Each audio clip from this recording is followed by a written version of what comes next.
I'm Glenn Colley with the Gospel Broadcasting Network. One of the things I've enjoyed doing through the years from time to time is finding men I think are very interesting or distinguished in some way in their preaching and bringing them to the GBN studio to just talk, just hear them talk about their lives and about stories.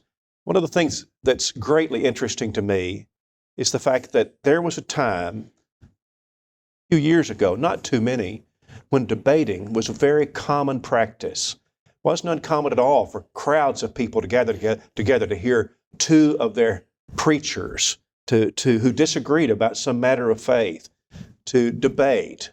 And those days, sadly, are almost altogether gone. But there are memories that we need to keep fresh and so much to be learned. And so I've invited Alan Hires to come and tell stories about debates. And in several segments here on GBN, we're going to be talking about the stories of the Hires debates. I hope you'll enjoy them.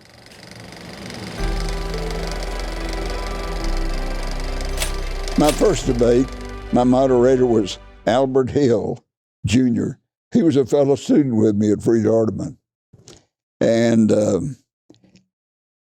in the debate I had with a Church of God minister in Memphis, Guy N. Woods, one of the greatest debaters in the Brotherhood, served as my moderator.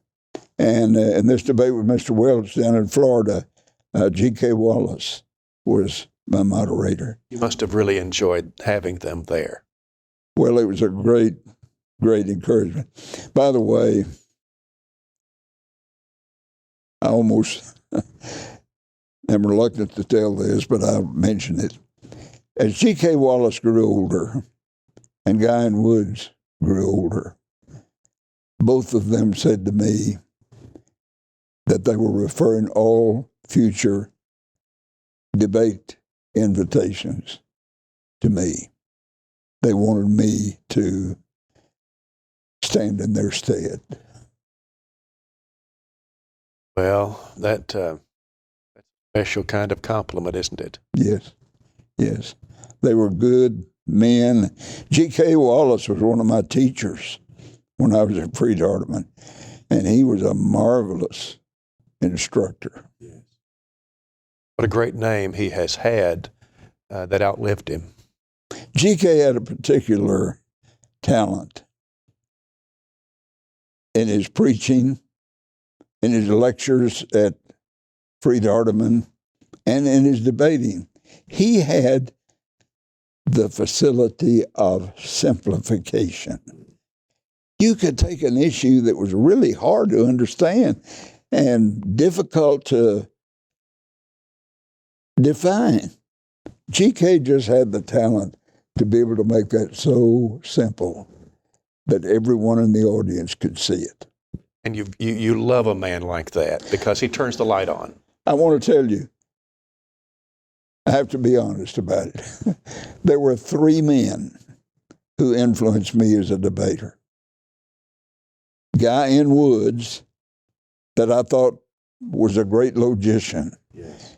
He not only knew the Bible, but he knew how to reason and how to present an argument. G.K. Wallace, who was the most effective man in the use of charts that I ever saw. He would always have a big chart before the audience with letters, arguments presented on that chart, and he could make it stand out. The other man who was a great influence on me was a man named W. Curtis Porter. And his talent, as I say, each of these men was good, but each of them had a little different strength. And Porter's strength was in rebuttal. No matter what the opponent said, he was able to come back with a good, strong response to what was said. Before my first debate, I wrote Brother Porter a letter and asked him if I could come study with him. He wrote me back and said, yes, come on. I went to his home in Monette, Arkansas, little town. Studied with him for about 8 hours all day.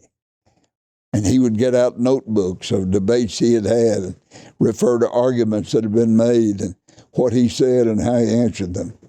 And he was a man with a very sharp mind.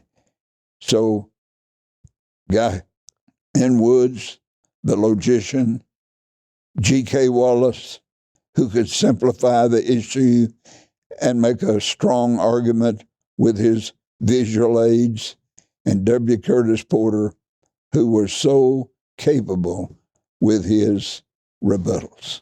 Those were the men principally who influenced me.